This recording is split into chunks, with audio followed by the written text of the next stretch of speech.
आज हम आपके लिए एक ऐसा वीडियो लेकर आए हैं जिसको आपने लास्ट तक देख लिया तो यकीन मानिए आपको इस वीडियो से बहुत कुछ सीखने को मिलेगा। तो चलिए वीडियो को शुरू करते हैं और समझते हैं इस बौद्ध कहानी के माध्यम से कि वो कौन कौन से कारण हैं जो इंसान को चिंता की ओर धकेल देते हैं। एक समय की बात है जब बुद्ध मरवन में अपना समय व्यतीत कर रहे थे। इस समय तक बुद्ध की प्रसिद्धि दूर दूर तक फैल चुकी थी। बहुत दूर दूर से लोग अपनी चिंताओं और परेशानियों का समाधान खोजने के पास आते थे। ऐसे ही एक दिन जब बुद्ध मरवन में अपने शिष्यों को प्रवचन दे रहे थे तो एक अधेड़ उम्र का व्यक्ति अपने 21 वर्ष के पुत्र को अपने साथ लिए बुद्ध की तरफ चला आ रहा था। जब यह प्रवचन स्थल के पास पहुंच गए तो बुद्ध ने एक नजर उन पर डाली और इशारे से बैठने के लिए कहा। जब प्रवचन समाप्त हो गया और सभी लोग वहां से चले गए तो बुद्ध ने उस व्यक्ति को अपने पास बुलाया और बैठने के लिए कहा। वहां चारों तरफ हरियाली छाई हुई थी। मौसम बहुत सुहाना था और तरह तरह के पक्षियों की आवाजें गूंज रही थीं। ऐसा नजारा देखकर उस व्यक्ति को अंदर से असीम शांति महसूस हो रही थी। इसके बाद बुद्ध ने उस व्यक्ति से आने का कारण पूछा तो इस पर व्यक्ति ने कहा, मैं 2 दिन की लंबी यात्रा करके अपने पुत्र को आपसे मिलवाने लाया हूं। ये मेरा इकलौता पुत्र है और ये हर समय थका थका रहता है। ऐसा लगता है जैसे इसके अंदर कोई जान ही नहीं है, कोई प्राणी नहीं है। इसका स्वभाव भी काफी चिड़चिड़ा हो गया है। अगर हम इससे कुछ भी कहते हैं तो ये हमारी छोटी छोटी बातों पर गुस्सा हो जाता है। इसके देखने की क्षमता भी उम्र से पहले ही कमजोर हो गई है और इसके बाल भी सफेद पड़ने लगे हैं। इतनी कम उम्र में इतनी बड़ी उम्र का लगना, मुझे तो कुछ समझ नहीं आ रहा। इसके साथ हो क्या रहा है? तथागत, मैं अपने पुत्र के स्वास्थ्य को लेकर बहुत चिंतित हूँ। जब मैं अपने पुत्र को वैद्य जी के पास लेकर गया तो उन्होंने कुछ औषधि दी और कहा, अपने पुत्र को तनाव कम लेने के लिए कहो। वो अपने दिमाग में बहुत अधिक तनाव लेता है, इसलिए उसकी ऐसी हालत हो गई है। लेकिन मुझे उनके बहुत समझाने के बाद भी तनाव का मतलब समझ नहीं आया। मुझे नहीं पता कि तनाव होता क्या है, यह किन कारणों से आता है और उसे कैसे अपने पुत्र के दिमाग से निकालूं। लेकिन मुझे सबसे पहले तो ये समझना है कि तनाव होता क्या है। इसीलिए तथागत मैं आपके पास आया हूँ। कृपया आप मेरी समस्या का समाधान कीजिए। यह सुन बुद्ध उसके पुत्र को बड़े ध्यान से देखते हैं। उसके चेहरे को देखते हैं, उसकी आंखों को देखते हैं और फिर उसके हाथों की नब्ज को भी देखते हैं। यह सारी विधि करने के पश्चात बुद्ध उस व्यक्ति से कहते हैं, तनाव लेना तो कोई नहीं चाहता, लेकिन फिर भी यह तनाव लोगों के दिमाग को दीमक की तरह पकड़ लेता है और व्यक्ति जान भी नहीं पाता कि वह तनाव में जी रहा है। लेकिन अगर व्यक्ति तनाव के कारणों को अच्छे से समझ लेता है और तनाव के बारे में कोई ऐसा पैमाना बना लेता है जिससे वह जान सके कि वह कितने तनाव में है, तो वह इस समस्या का समाधान भी खोज सकता है। सबसे पहले तो तुम ये समझो कि तनाव होता क्या है। जब भी कोई व्यक्ति कोई काम कर रहा होता है लेकिन उसका मन कहीं दूर भटक रहा होता है, कल्पनाओं में होता है, तो उसके शरीर और मन के बीच एक दूरी पैदा हो जाती है। यह दूरी जितनी अधिक होगी, व्यक्ति उतनी ही ज्यादा बेहोशी की अवस्था में होता है और शरीर व मन के बीच की इसी दूरी, इसी खिंचाव को तनाव कहा जाता है। आखिर कोई पसंदीदा खेल खेलने के बाद व्यक्ति चुस्ती और प्रसन्नता से क्यों भर जाता है, जबकि उसने तो अपने शरीर को थकाया है। लेकिन समझने वाली बात यह है कि खेलते समय मन और शरीर एक साथ पूरी तरह से उस खेल में केंद्रित होते हैं, जिससे शरीर और मन के बीच दूरी पैदा नहीं होती और कोई तनाव पैदा नहीं होता। और अगर दिमाग में कोई तनाव था भी तो वो भी दूर हो जाता है। लेकिन इसके विपरीत जब हम कोई ऐसा काम करते हैं जो हमें पसंद नहीं है तो हमारा शरीर तो उस काम को कर रहा होता है, लेकिन हमारा मन कहीं दूर कल्पनाओं में भटक रहा होता है, जिससे शरीर और मन के बीच एक दूरी पैदा हो गई और तनाव ने जन्म ले लिया।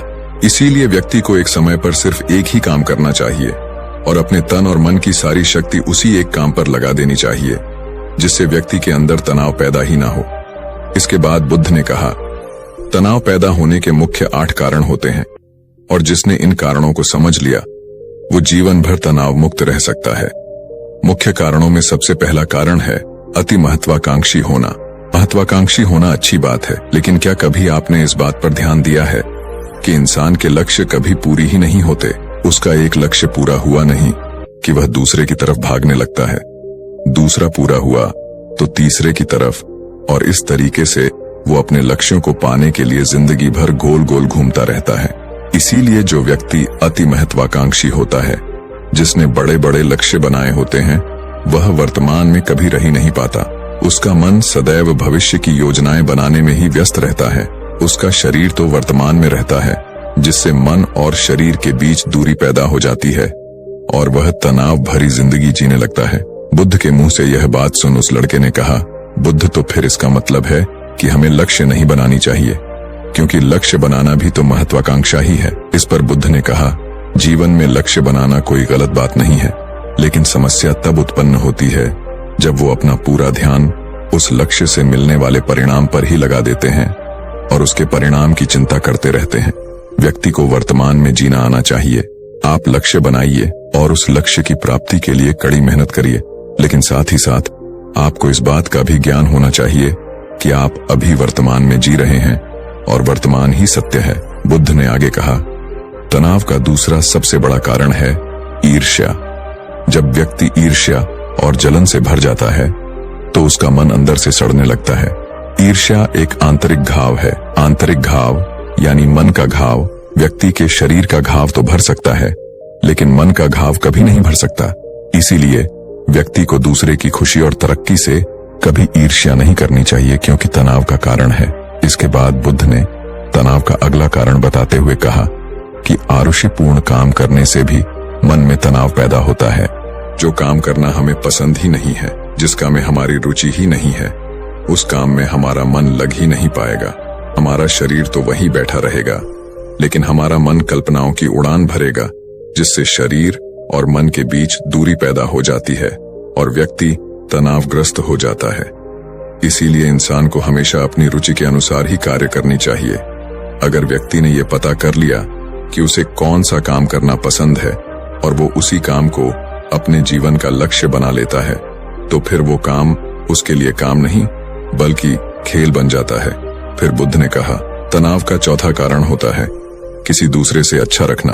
बुद्ध ने उस व्यक्ति की ओर इशारा करते हुए कहा, एक पिता होने के नाते तुम्हारी अपने पुत्र से बहुत सी अपेक्षाएं होंगी कि तुम्हारा पुत्र एक बहुत ही कामयाब इंसान बने, तुम्हारा नाम रोशन करे, जैसा तुम चाहते हो उस तरह का जीवन जिए, तुम्हारी हर बात मानी। लेकिन क्या आज तक कभी किसी की सारी अपेक्षाएं पूरी हुई है?